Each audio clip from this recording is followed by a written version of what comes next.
Welcome to Charts Today. My name's David Linton, and today's edition for Tuesday, the 15th of December, comes to you from London. A little bit more red on the screen today, so that's always the first impression, is just what do I see when I first see the markets in the morning. And we're seeing the weekly, the daily, and the 60-minute charts here with the corresponding point and figure charts and their targets. Dollar weakness has been a theme. We are seeing a little bit of a recovery this morning, but we do still have these downside targets on the 60-minute chart. So dollar weakness still continuing. No real clear signs that trend is reversing. And the euro looking strong against that dollar at 121.46, just continuing its rise and bullish on all three time frames. Taking a look at sterling, we're sitting at 133.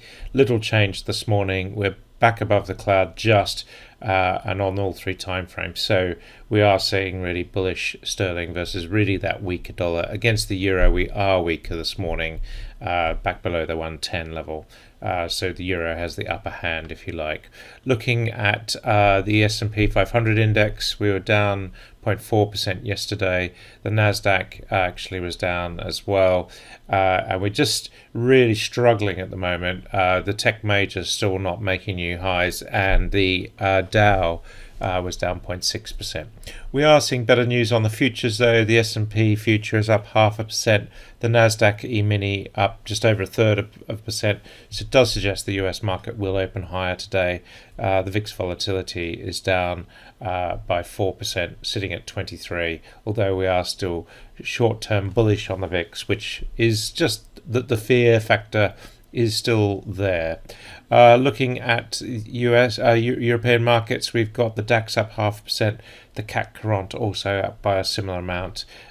Just not enough to get these markets back into short-term bullish territory. So we're just sitting on the sidelines, really, waiting for direction from the US. Japan was down 0.5%. And the Hang Seng was down 0.7%. Its decline is still continuing, hitting some resistance, the same level that we're at in July, and so falling away there. Chinese stocks little changed, and India just edging higher. The Indian market still looking pretty solid, just running nicely higher there. The Sensex, the Aussie market was down 0.4%. Nowhere near making new highs, unlike the US markets, of course. We're seeing a slight resurgence in commodities, seeing it at 18.44 on gold.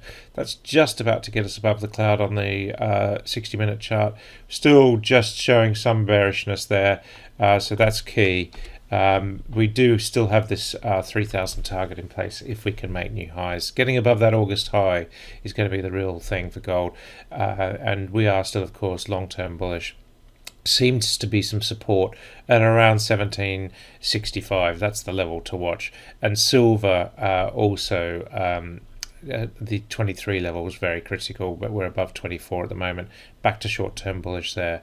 Copper down slightly. The big industrial metal, of course, just down slightly. And looking at US 10-year yields sitting 0.9%, so we have come back a little bit, but still that trend is still up on the medium-term chart. Taking a look at the energy mix, we've got Brent crude. It's sitting at $50.28, holding that $50 level, sideways at the moment, but for the moment that is a bullish chart. We're bullish on both time frames. We've got targets in both directions, neither of which is activated. So if we move above $50.30, we activate the upside target to $52.30. If we move below $49.30, we activate that downside target. So for the moment, it's a hard call. WTI, much the same picture, of course, and we wouldn't be surprised to see resistance at that 51 level that we saw, the 47.75 level that we saw last week. US nat gas was looking stronger yesterday. It's down 0.4% this morning, sitting at 267, but we're still bullish above the cloud, and we seem to have found some support, so looking better there. Coal has come back, so we are just seeing big moves there, but it's sitting at 67.50. That's quite a big level. And of course, we're seeing quite a lot going on with the China-Australia spat on coal.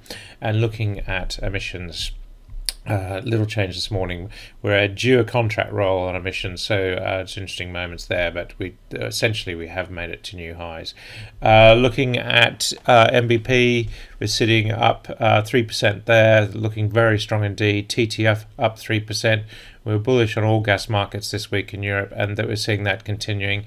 A lot of this being driven by Asian gas, LNG really going through the roof. German power sitting at 45.30, so that's pushing higher as well. Again, we were bullish there this week.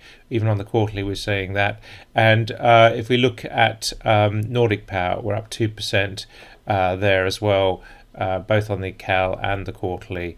And last of all, if we look at UK power, that is powering ahead, and we do have some pretty good targets here, and that has really broken out after a period of sideways. So UK power starting to look strong there as well. That's it for today. Until tomorrow, happy charting. See you then.